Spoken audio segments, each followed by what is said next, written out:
For all of you gamers out there, tons of new video games have just been released, and the team at the Electric Playground breaks down all of the ones you'll want to put on your wish list.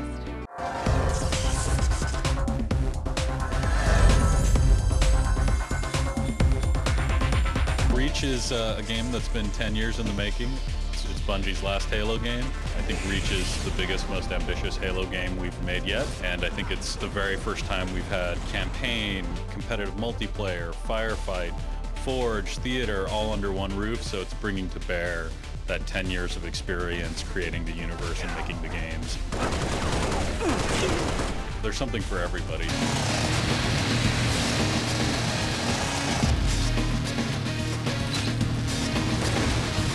Call of Duty Black Ops is bringing a completely new style of gameplay to Call of Duty. The theme is a little bit less based in your traditional military shooter, so there's a lot more variety of gameplay that's going to play out through whether it's stealth or traditional chaotic cinematic intensity that you have from a Call of Duty game. But the important thing is that it's a different style of gameplay, it's a different story that we're telling with this game. This should help you remember everything. My big goal in this game is to remind people just how incredible a hero Mickey is and Mickey can be. Almost everything in the game, it all came from Disney's archive. If there's something in the Disney universe that'll work for us for the game, we're using it. You know, one of the things I'm very excited about this game is bringing back Oswald the Lucky Rabbit, who really hasn't been seen in an original Disney cartoon really since the 20s. Oswald was Walt's first creation, and he lost him in a contract dispute. Mickey was basically his replacement. Kirby in this game is totally made out of yarn, and the entire game is actually made out of textiles, yarn, and buttons, and just strange things that you wouldn't even think could be built into a video game. The modeling of this game is just absolutely brilliant. Be sure to check out full episodes of the Electric Playground right here on WHVL, and visit WHVL.com for information on show times and dates. Now, once you're done with holiday shopping, take some time for a great evening out and see the local band, Pure Cane Sugar. Local band Pure Cane Sugar can be heard harmonizing all around State College and beyond. Singer Kate Toohey talked about the band's formation. The night at the first, that was a throw-together night because whoever was supposed to play couldn't play, so a bunch of musicians came to play together. And Molly and Natalie and I were all singing with different bands, and as I was watching everyone play, there are all these bands with a girl, and I was like, let's put all the girls together and see what happens. Won't you help make this pain go away? Natalie, Brina, and Toohey talked about the musical influences that have helped to create the band's unique sound. I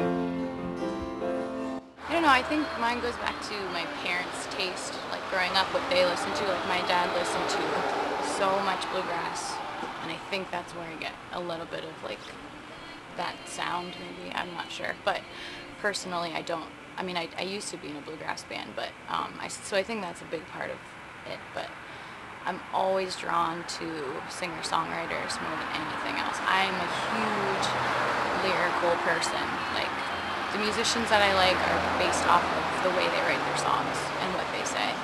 So a lot of, like, I love old Bruce Springsteen, like Nebraska, favorite album. Neil Young, Patty Griffin, Gillian Welch has a little bit of the bluegrass country side with the lyrical side. So I was always drawn to harmonies. Like when I was the age where I started buying my own music, I started buying harmonies, and I was, the first thing I think I noticed was with Crosby, Stills, Nash & Young was the first band that I ever realized that I was being drawn to them, and I didn't really know why, but there was something about them. And then I quickly became a huge fan of the Indigo Girls and the female harmonies, and I think that's a big influence on our music. And anything with, you know, 2 or 3, especially 3-part harmonies, but the Indigo Girls for me, because they were female voices, was a big influence for me. Giving you the chance to walk away, to leave while you still love me. Pure Cane Sugar released their very first album this past summer, and Toohey spoke about its theme. So many things drunk on contemplation. The album actually, if you listen to it from start to finish, kind of tells a story. It's not a very happy story. It's kind of a, it's about relationships, and it's pretty much about failed relationships. Yeah. But it's something that everybody can relate to. You know you gotta ease into it slow.